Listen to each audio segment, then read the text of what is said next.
মাধ্যমে নেতাকর্মীদেরকে নিয়ে রাজধানীর শেরেবাংলা নগর জিয়া উদ্যানে বিএনপির প্রতিষ্ঠাতা জিয়াউর রহমানের কবর জিয়ারত করবেন। এরপরে তিনি তার গুলশানের বাসায় যাবেন। এ সময় তার সঙ্গে থাকবেন হচ্ছে বিএনপির স্থায়ী কমিটির সদস্য নজরুল ইসলাম খান সহ দলের নেতৃবৃন্দ।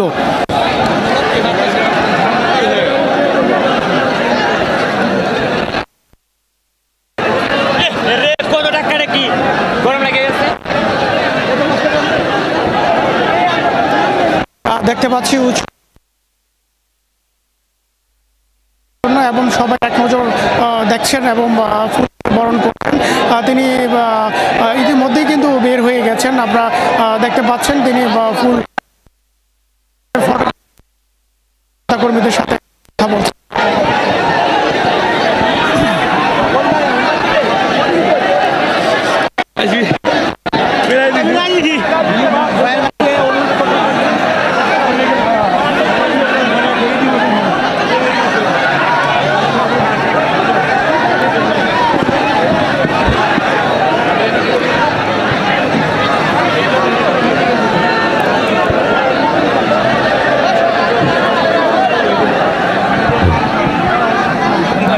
Gracias.